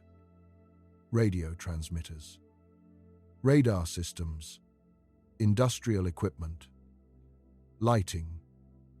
All of it sends electromagnetic energy in all directions, including out into space. This is an accidental advertisement of our existence. And by the same logic, any technological civilization in the galaxy at our level of development or above should be detectable via its leakage if we could receive it. The problem, as we discussed, is that leakage radiation falls off with the inverse square of distance and becomes undetectable at interstellar distances. Our own leakage would be invisible to even a very sophisticated receiver more than a few light years away. So we can't rely on detecting leakage either. Unless a civilization is dramatically more technologically active than us, using energy at a level that produces leakage we could detect across interstellar distances, they would be invisible. And here's an uncomfortable implication. We might be becoming invisible. As we transition from omnidirectional broadcast technologies to fiber optics and directed transmissions, our electromagnetic footprint is shrinking. Future civilizations, if they're more energy efficient than we are, might be even harder to detect than we would be. The assumption that advanced civilizations are necessarily more detectable than primitive ones might be completely wrong. Advanced civilizations might be quieter, more precise in their energy use, more efficient in their communication methods, leaving smaller and smaller electromagnetic footprints as they advance. If that's a general principle, then the universe might be full of civilizations too advanced to be easily detected by the crude electromagnetic listening we're doing. We're searching for leakage from civilizations roughly at our level of development. And that might be exactly the level that's hardest to find. Think about exoplanets for a moment.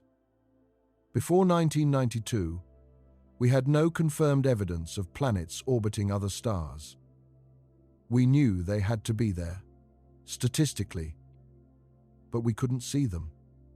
The first confirmed exoplanet detection came in 1992, a planet orbiting a pulsar of all things. The first confirmed exoplanet around a sun-like star came in 1995, a massive world called 51 Pegasi b, half the mass of Jupiter and orbiting its star in just 4 days.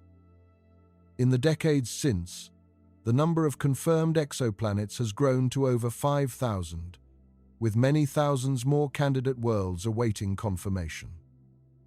The Kepler Space Telescope, launched in 2009, transformed our understanding by staring at a field of roughly 150,000 stars continuously for years and watching for the slight dimming that occurs when a planet passes in front of its star. Kepler found thousands of planets and revolutionized our sense of planetary demographics. Planets are everywhere. Small rocky planets like Earth are common. Most stars appear to have planetary systems. The habitable zones around many stars appear to contain potentially rocky worlds. The galaxy, we now know, is not a sparse and mostly empty place when it comes to planets. It's packed with them. This makes the Fermi paradox sharper, not more comfortable. More planets means more chances for life. More chances for life means more chances for intelligent life. More chances for intelligent life means more chances for technological civilization. And yet, the silence persists. The prevalence of planets doesn't resolve the paradox. It sharpens it. Because even with a galaxy carpeted in potentially habitable worlds, the barriers between them, light speed, distance, time, signal attenuation, the narrowness of technological windows, remain exactly what they were before we knew about all those planets. More possible starting points doesn't change the physics of what happens after a civilization starts.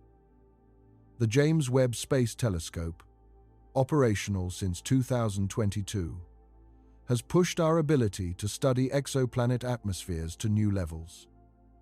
By analyzing how light from a star filters through a planet's atmosphere during transit, astronomers can identify the chemical signatures of different gases. Oxygen, methane, water vapor, carbon dioxide, ozone. These leave distinct spectral fingerprints. On Earth, the simultaneous presence of oxygen and methane in the atmosphere is a strong biosignature.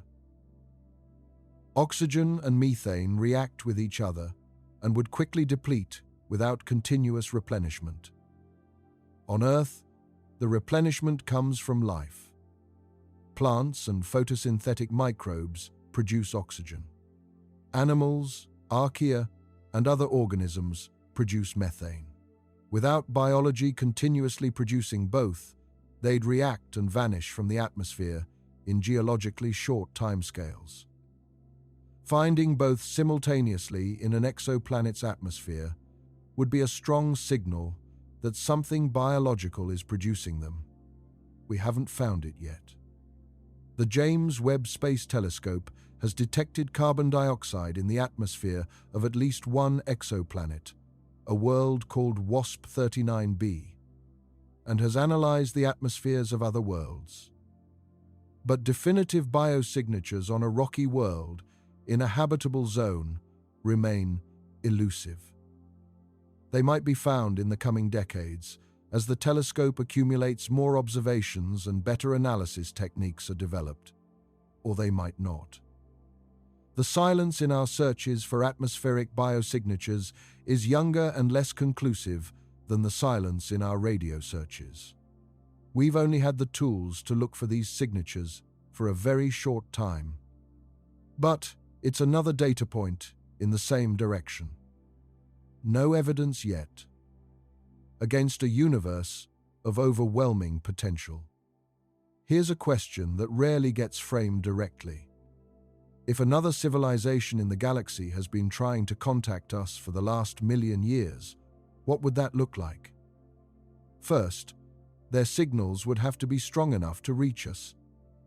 This means they'd need to be broadcasting at enormous power, far beyond what we currently transmit, or they'd need to know roughly where we are and be pointing a directed beam at us. But they couldn't have known exactly where we are, because for most of that million years, we weren't here. There was no technological civilization on Earth for them to aim at. So they'd need to be broadcasting omnidirectionally, in all directions at once, at a power level high enough to be detectable across hundreds or thousands of light years of interstellar medium. That requires energy at a scale we can barely imagine. Many times our total current global energy consumption, sustained continuously, pointed at nothing in particular. On the off chance that somewhere in range, a civilization capable of receiving the signal would happen to be listening at the right frequency at the right time. Any civilization, rationally calculating the odds, would ask whether that investment makes sense. And the odds are genuinely small.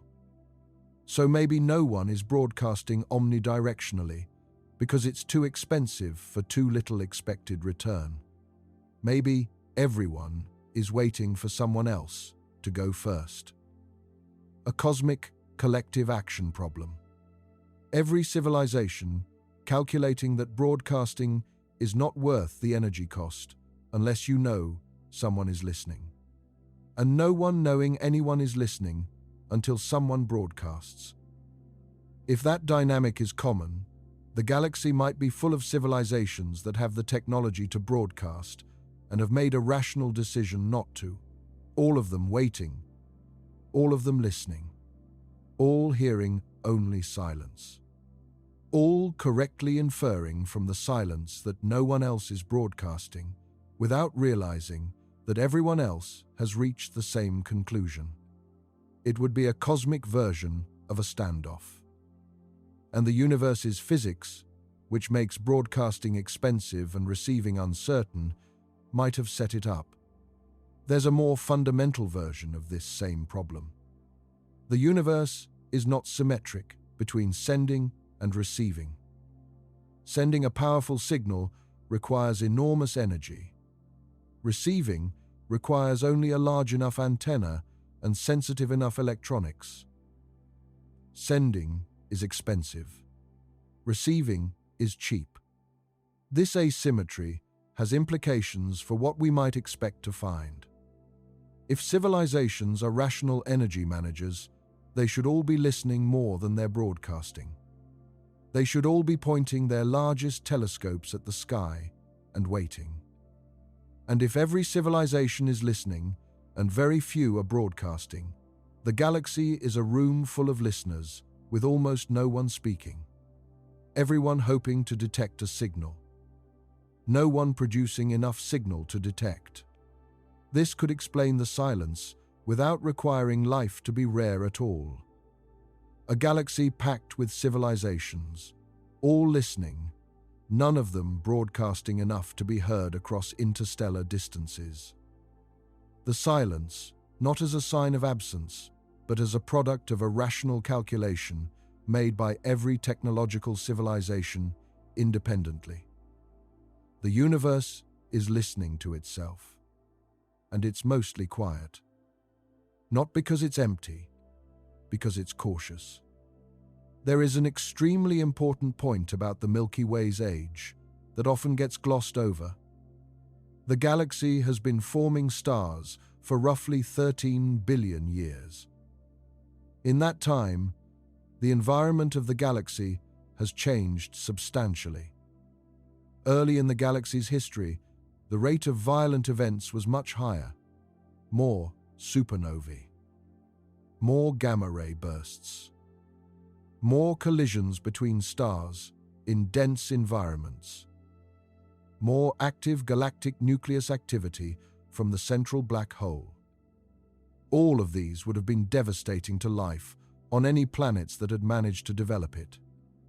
The early galaxy was a more dangerous place. As the most massive and short-lived stars burned out, the rate of catastrophic events declined. The galaxy became progressively calmer over billions of years. The period of relative cosmic tranquility that allowed complex life to develop on Earth is not just a property of Earth's particular location. It's a property of this particular epoch in galactic history. Earlier epochs were less hospitable. A civilization that arose 3 billion years earlier than us, in the same location in the galaxy, might have faced a significantly more hostile radiation environment. Gamma-ray bursts, which are among the most energetic explosions in the universe and can sterilize entire regions of a galaxy if they point in the right direction, were far more common in the early universe.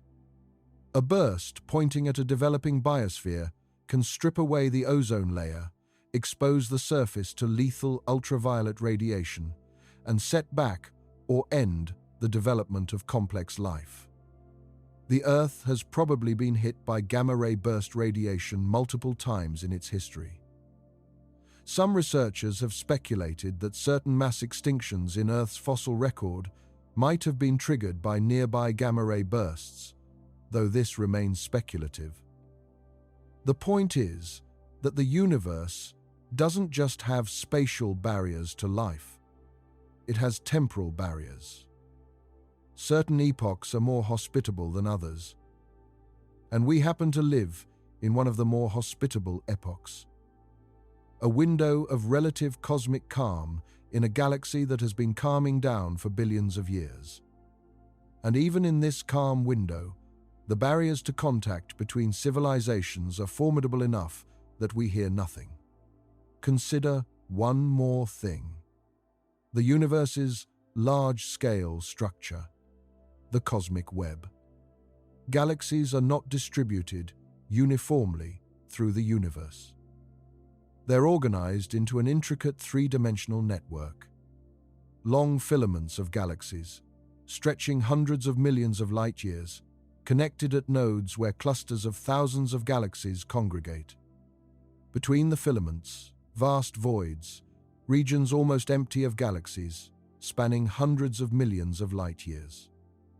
The Bourtez void, discovered in 1981, is about 330 million light-years in diameter and contains only about 60 galaxies, where a typical region of that size might contain 10,000. The cosmic web means that the universe is highly structured, but that structure creates profound isolation at the largest scales. A galaxy in a void has far fewer neighbors than a galaxy in a filament. Galaxies in voids are genuinely isolated, surrounded by hundreds of millions of light-years of near emptiness. Any civilization in a void galaxy would look out at the universe and see essentially nothing for enormous distances.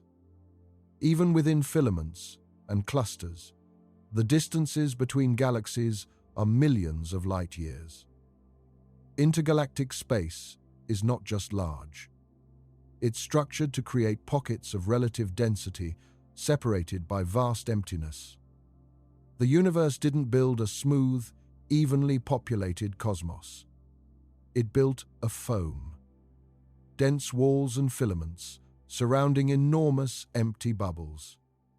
And within that foam, individual galaxies, each containing billions of stars, but separated from each other by millions of light-years of effectively empty space. The large-scale structure of the universe is itself a barrier. Not just the distances within galaxies, the distances between them. The cosmic web is a structure of isolated islands in an expanding sea. And on each island, if civilizations arise, they face all the internal barriers we've already discussed. The universe has barriers at every scale, from light-years within a galaxy to millions of light-years between galaxies, to billions of light-years, between clusters, to the expanding horizon that isolates entire regions of the universe from each other forever. Barrier upon barrier upon barrier, at every scale at which you look, built into the structure of space-time and matter and energy and how they interact over cosmic time. And yet, here we are, asking the question, building the instruments, doing the math, refusing to simply accept the silence. There's one more idea that belongs in this conversation. A philosophical wrinkle that doesn't get enough attention outside academic discussions of the Fermi paradox. The anthropic shadow. We can only ask the question, where is everybody? Because we exist. And we exist because, so far, no catastrophe has destroyed the conditions that allowed us to develop. No asteroid impact large enough. No nearby supernova. No gamma-ray burst pointing directly at Earth at the wrong moment in evolutionary history. No runaway climate shift. No pathogen that ended complex land life before intelligence could develop. We're here because we weren't destroyed. That seems obvious. But it has a subtle implication. The fact that we're here to observe the absence of catastrophe doesn't tell us anything about how likely catastrophe was. We can only observe universes and periods within those universes compatible with our existence. This creates what's called a selection effect. If there's a filter in our past, some event or set of events that destroys most developing civilizations, we would be among the survivors almost by definition. We can't observe the civilizations that didn't make it through. We can only observe ourselves who did. and observing ourselves tells us we made it through. But it doesn't tell us how rare that is. 100 civilizations might have started down the same path as ours, faced the same filter, and only we survived. Or 1,000,000 might have started, and only we survived. Or we might be the first to try. The data of our own existence selects for our survival, making it impossible to use our existence as evidence that survival is probable. This is uncomfortable, because it means that even our most careful Bayesian reasoning about the probability of intelligent life is subject to a bias we can't fully correct for.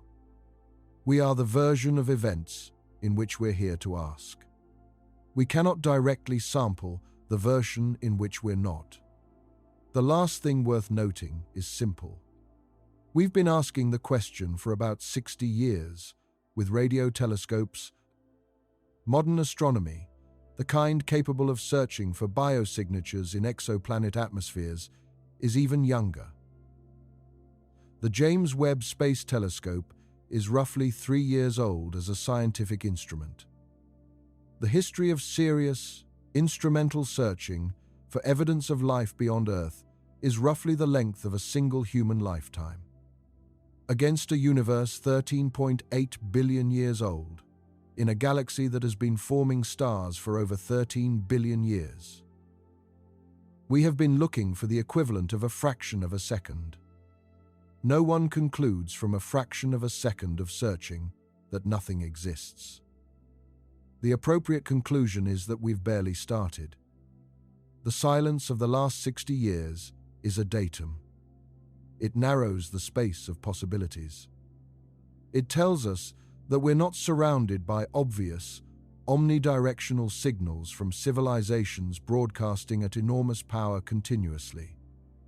That rules out some possibilities. It doesn't rule out much else. There is so much universe left to search. So many frequencies. So many signal types. So many stars within our galaxy alone that haven't been meaningfully examined. The silence is real. The search is young. And the universe is very, very large. Pull all of these threads together now and look at what they form as a complete structure. The finite and non-negotiable speed of light. The inverse square attenuation of signals over distance. The temporal isolation that comes from civilizations arising at different points in a 13.5 billion-year-old galaxy. The cosmic expansion that is progressively quarantining ever larger portions of the universe behind horizons that can never be crossed. The degradation of signals by the interstellar medium.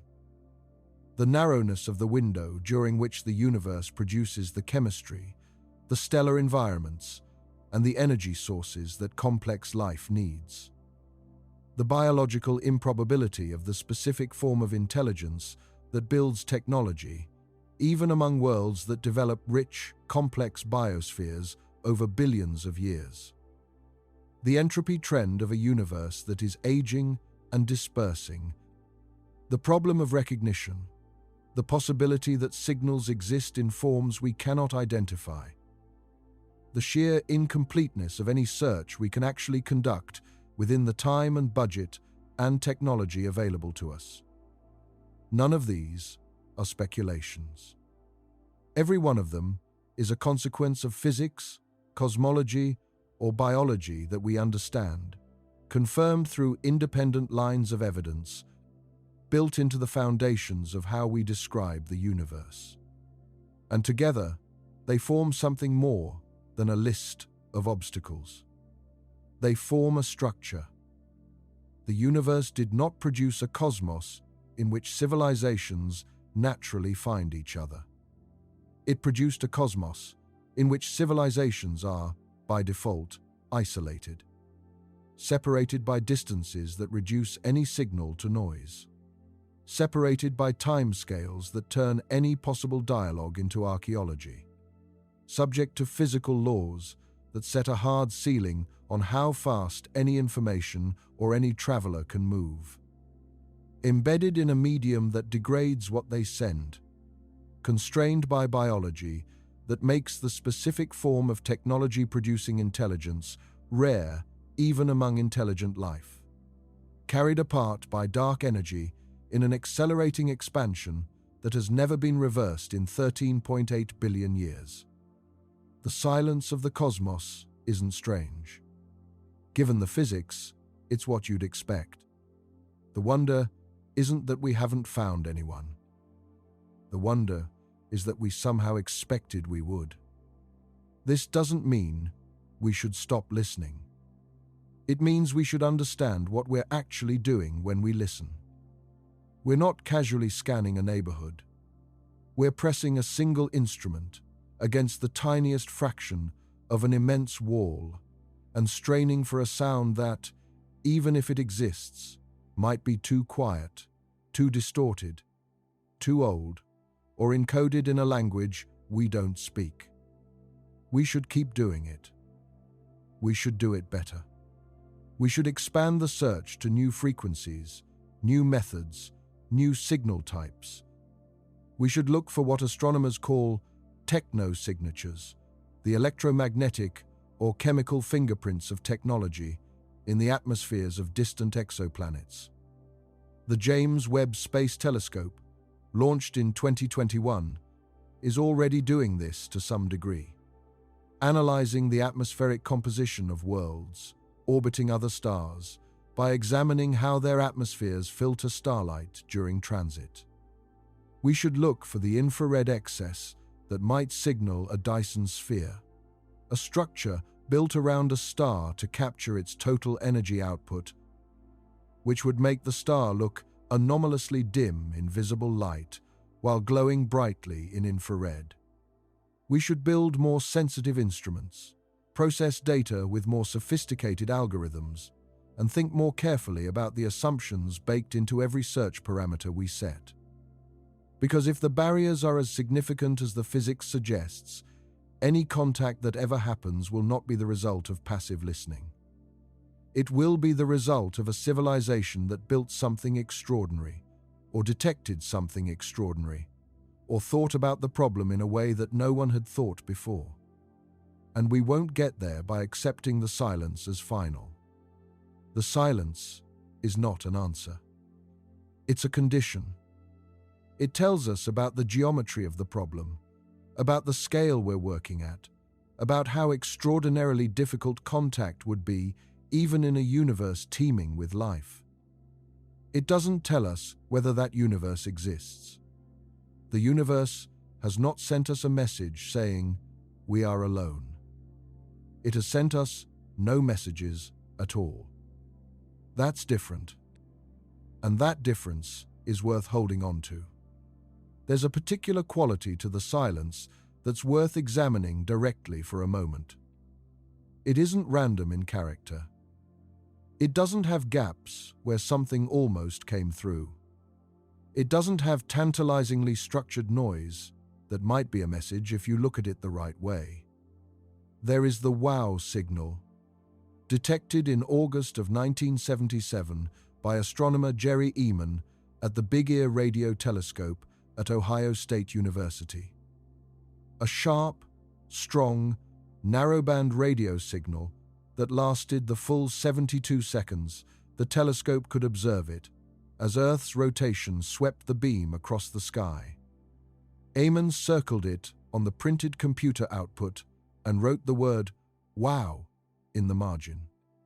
The signal was at the 21-centimeter hydrogen frequency. It was exactly the kind of signal the search programs were designed to find. It has never been detected again, not by the original telescope, not by any other telescope pointed at the same spot in the sky, not in the 40-some years since. Its origin is still officially unexplained. One signal that might have been something, never repeated, never confirmed, never definitively explained. one unresolved anomaly in more than 60 years of listening. The silence is otherwise total. And there's something philosophically important about near-total silence. It doesn't tell you whether the thing you're listening for exists. But it does tell you something about the universe's architecture. A universe where signals routinely crossed between civilizations would sound different. A universe where contact was even occasional would produce patterns, residual evidence, cross-contamination of technologies, and ideas that would leave observable marks. None of that is visible.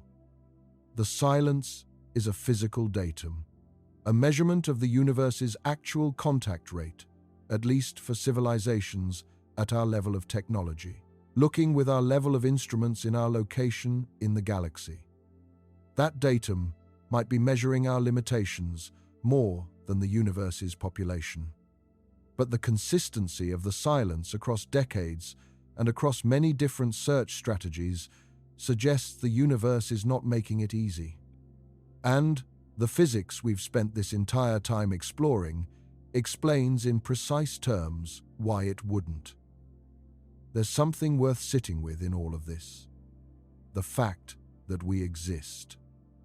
Not that we're special in some philosophical or spiritual sense, but that the probability chain that led to us is genuinely extraordinary when you trace it back through all the conditions that had to hold simultaneously and sequentially.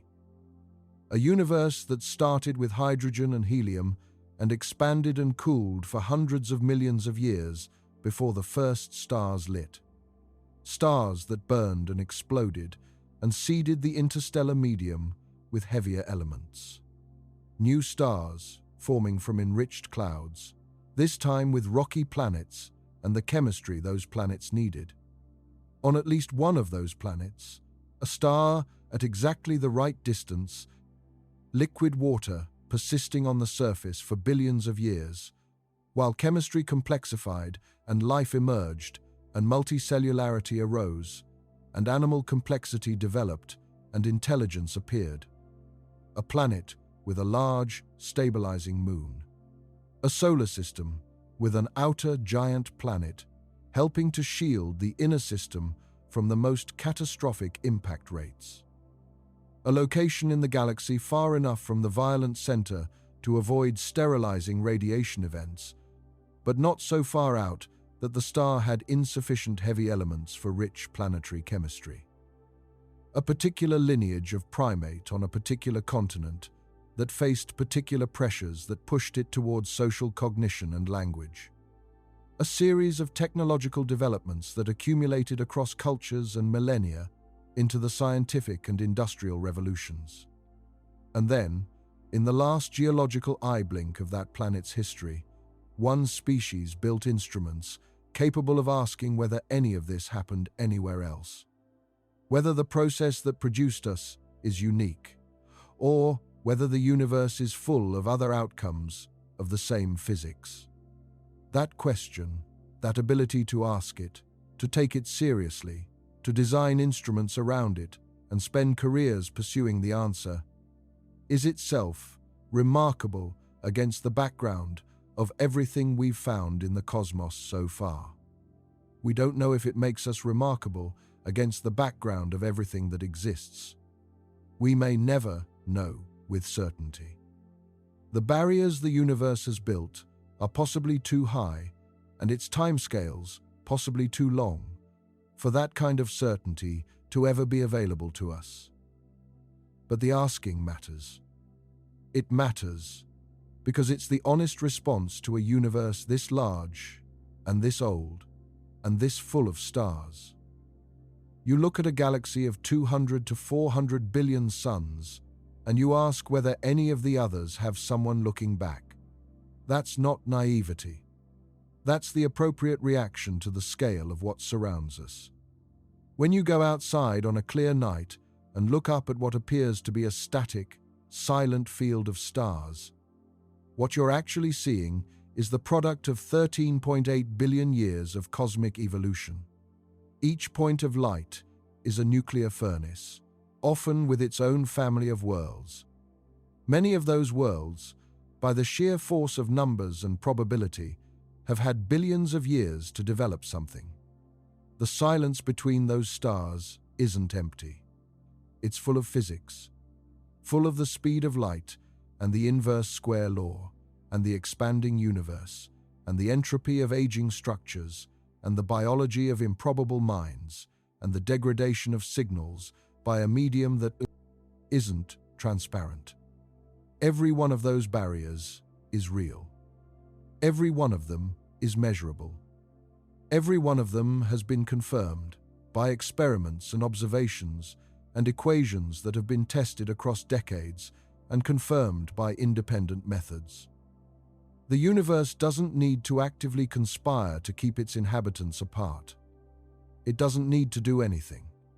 The geometry alone handles it. The physics alone handles it. The timescales alone handle it. Silence is the default. Connection is the exception that would require an extraordinary alignment of circumstances to produce. And there's something in that which is simultaneously deflating and profound. Deflating, because it suggests the cosmos we imagined, teeming with radio transmissions and civilizations, calling out to each other across the stars, might not be the cosmos we actually live in. Profound, because it makes what we're doing, listening, searching, asking, all the more remarkable. In a universe built to produce isolation, we are trying to break through it. Not because we're sure anyone is out there, because we've done the math and we know there might be. And we're not willing to accept the default just because the physics makes contact difficult. We've defied physics before. In smaller ways, we built machines that fly. We detected gravitational waves from colliding black holes more than 1 billion light-years away, using instruments sensitive enough to measure a change in distance smaller than 1,000th the diameter of a proton. We landed instruments on other planets. We looked at the supermassive black hole at the center of a distant galaxy and produced an image of it. None of that was guaranteed. All of it was the result of refusing to accept difficulty as finality. The universe may be built to keep us from finding anyone else, but it gave us the ability to notice that, to measure the distances, to calculate the barriers, to understand with genuine precision just how isolated we appear to be, and to refuse to accept the appearance as the final word. When you look up tonight, you're not just looking at stars. You're looking at the universe making its case for silence. And we're the ones, so far as we know, who are still arguing back, still building better instruments, still pointing them at the sky, still asking the question that physics says may never have a certain answer. Where is everybody? We still don't know, and we're still asking. Good night.